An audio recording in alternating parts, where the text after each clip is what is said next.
Assalamualaikum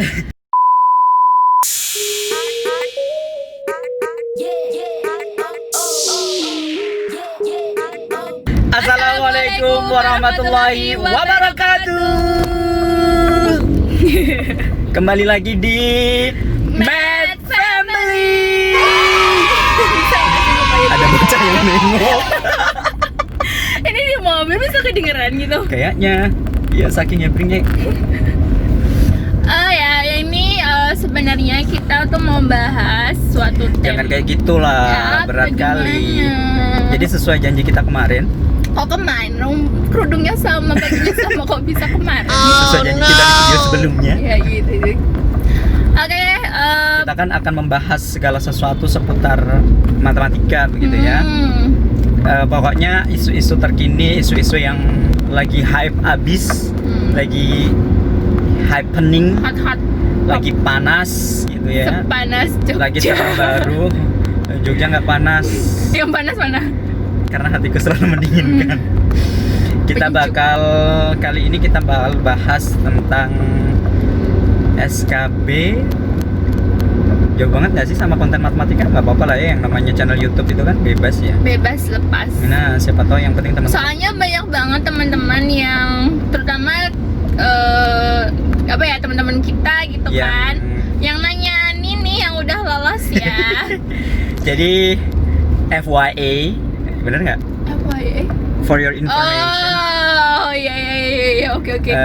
Ini yang di sebelah Ana Oh ya, sebelah sudah berkali-kali tes gagal. Astagfirullah, ya nggak berkali-kali juga kelas. Udah berapa kali? Banget. Lebih dari 3 kali kan? Enggak. Berapa?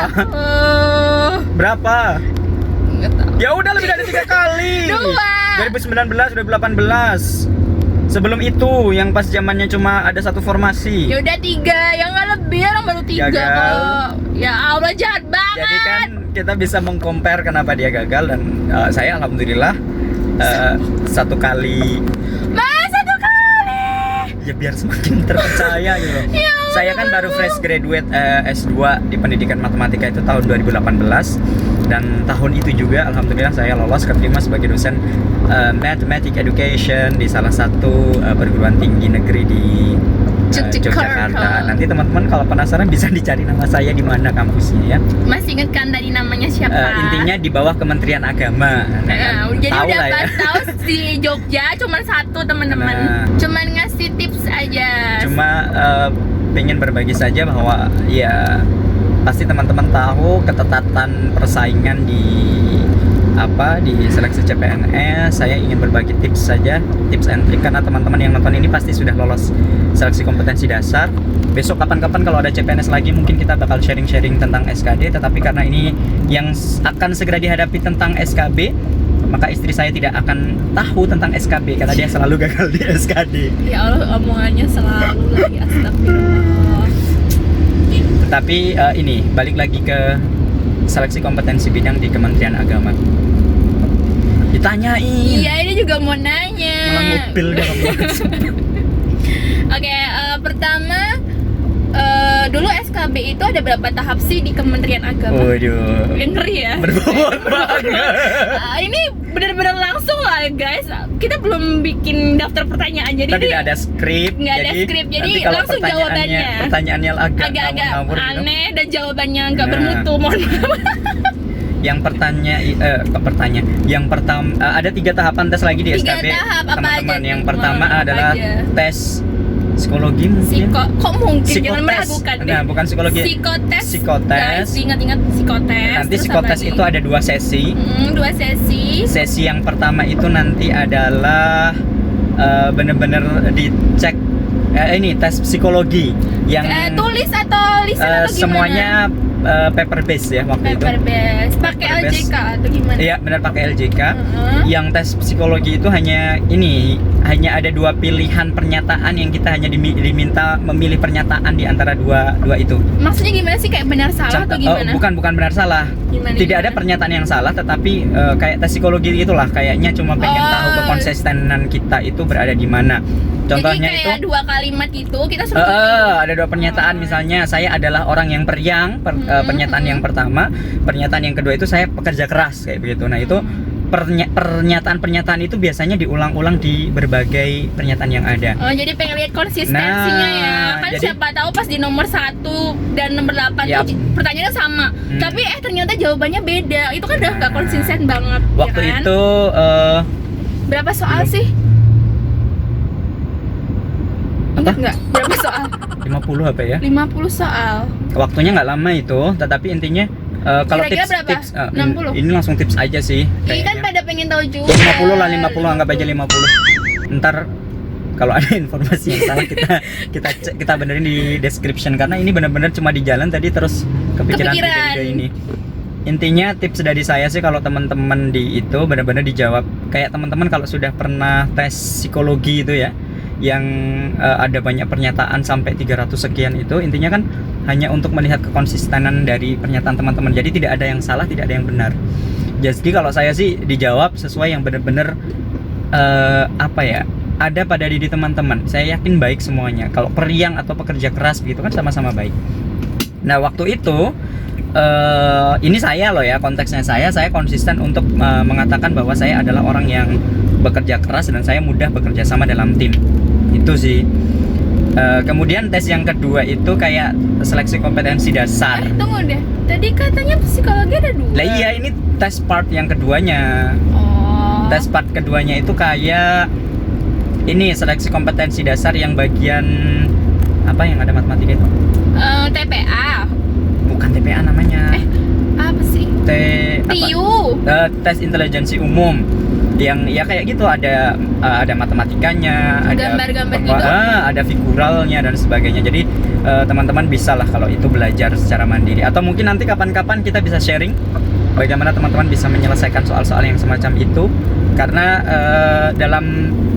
sebenarnya dalam pengerjaan tes psikotes, beli tanaman ya, dalam psikotes itu kan yang penting itu mental sebenarnya teman-teman.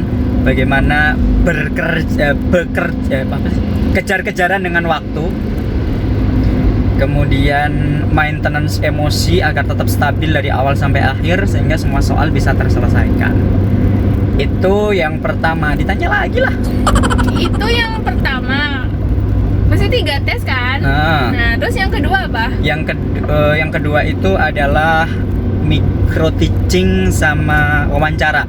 Itu pelaksanaannya bisa dibolak-balik nanti, tergantung urutan mana yang apa slow antriannya, karena kan antri itu dari semua pendaftar itu hanya disediakan 3 hari waktu itu di UIN dari semua tes itu. Jadi nanti ada schedule-nya dari tempat pelaksana tes biasanya. Berarti 3 tes tadi itu nggak dalam 1 hari? Enggak, nanti tergantung kita jadwalnya dapat hari apa. Nah itu kita berangkat tesnya sesuai jadwal itu. Terus tipsnya apa yang waktu micro teaching dan wawancara? Micro teaching dulu. Micro teaching itu yang benar-benar penting banget. Selain teman-teman kalau ini kurang,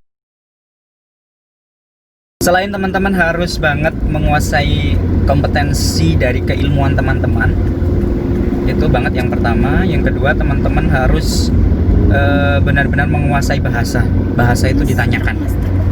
Waktu itu pas masuk ke ruangan itu langsung diminta mengajar pakai bahasa Arab. Tetapi tenang aja, kalau memang teman-teman tidak menguasai bahasa Arab, ada bahasa internasional lainnya. Karena kebetulan kan saya di Universitas Islam Negeri ya, jadi bahasa Arab. Terus Kesebut namanya. Ya Kemenak di Jogja juga cuma itu doang.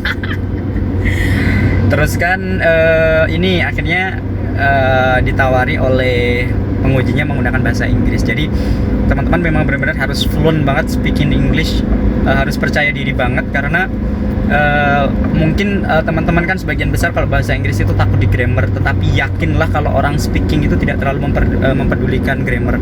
Apalagi sesama orang Indonesia itu kan yang penting mereka saling tahu kan apa yang kita omongkan. Jadi percaya diri saja. Tadi apa sampai ngajar tentang kemampuan bahasa. Yang kedua tentang kemampuan teknologi. Itu sangat sekali wajib teman-teman kuasai sebanyak mungkin, karena kalau nggak salah itu sebagai salah satu part penilaian. Jadi teman-teman nanti akan ditanyai menguasai software apa saja, aplikasi apa saja. Jadi waktu itu eh, sebenarnya ada beberapa yang saya kuasai banget dan saya sebutkan, tetapi ada juga beberapa yang saya hanya sekedar tahu tetapi juga saya sebutkan. Untuk apa? Untuk ya biar kelihatan ini aja sih, kita menguasai a lot of technology. Tapi nggak dites langsung. Dites Oh, itu benar, dites. dites. Kita diminta membuka. Terus kalau nggak bawa softwarenya gimana? Ya kan, ya kita harus persiapan sih di laptop. Kan nggak tahu. Hah? Nggak tahu mau digituin. Ya kan memang memang seharusnya memang benar-benar menguasai. Nah, ini makanya bocoran nih bagi lu Pak D yang mau tes SKD, silahkan dipersiapkan semua software, apalagi ini penting banget yang berkaitan dengan keilmuan teman-teman. Misalnya saya kan kemarin formasinya pendidikan matematika, saya harus ini sih bagaimana saya profile saya itu menguasai banyak Sudah lewat belum sih? belum software-software yang berkaitan dengan pendidikan matematika, pembelajaran matematika atau analisis data, itu penting banget. Misalnya kayak analisis data penelitian baik itu kuantitatif, kualitatif dan sebagainya. Terus juga apa tadi? Pengembangan media pembelajaran itu juga penting.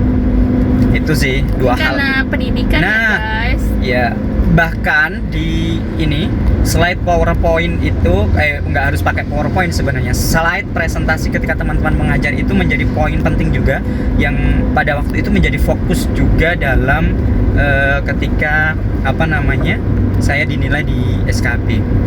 Kenapa emangnya PowerPoint-nya? Semakin menarik. Menarik tuh gimana sih? Intinya semakin membuat penilai itu ternganga.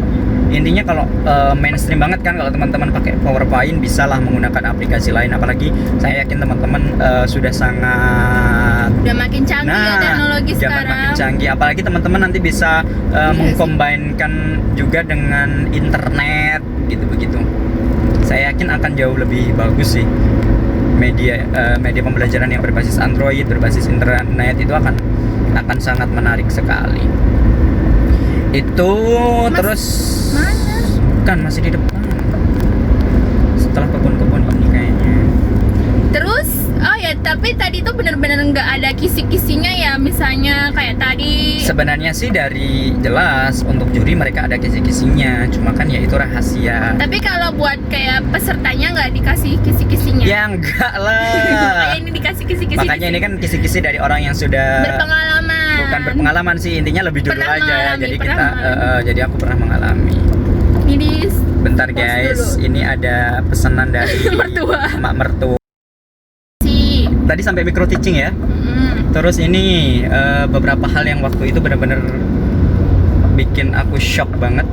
Sama pengujinya diminta nulis, karena ini diminta nulis pakai salah satu ayat yang berkaitan dengan pengetahuan bidang keilmuan saya. Karena kan kebetulan kalau di bawah Kementerian Agama itu ini core values dari kampus yang saya daftar itu kan salah satunya adalah integrasi interkoneksi.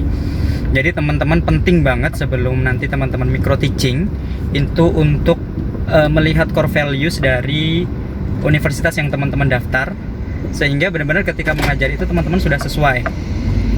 Nulis ayat gimana sih? Jadi ayat Al-Quran yang berkaitan dengan matematika, sampai diminta juga menjelaskan keterkaitannya di mana begitu. Termasuk Boleh tau nggak dulu apa? karena aku kan matematika waktu itu, karena itu tidak saya persiapkan sebelumnya.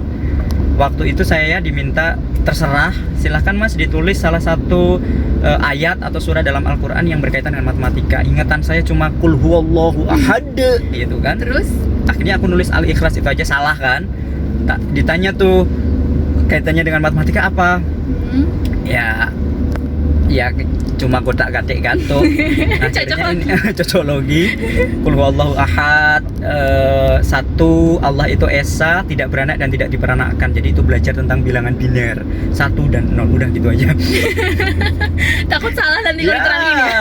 Takutnya kan yang menguji lebih kompeten tuh. Akhirnya saya ya mau gimana lagi, karena itu benar-benar tidak saya persiapkan. Tetapi ya untungnya ketika mengajar saya sudah mengintegrasikan keilmuan saya dengan tadi keilmuan agama, karena salah satu core values dari kampus saya itu adalah integrasi interkoneksi. Jadi mengintegrasikan keilmuan agama dengan keilmuan sains gitu. Itu di masih di apa tadi? Wawancara dan Sampai mikro. itu baru mikro teaching. Baru mikro. Berarti tadi nulisnya di papan tulis. Iya, nulisnya ada papan tulis. Terus setelah ngajar itu juga di ini sih ditanya-tanyain standar kayak pengalaman-pengalaman. Terus Pengalaman penting gak sih? penting banget. Jadi teman-teman harus benar-benar bisa banget sell yourself. Teman-teman harus banget bisa Jual kemampuan ya, sama pengalaman.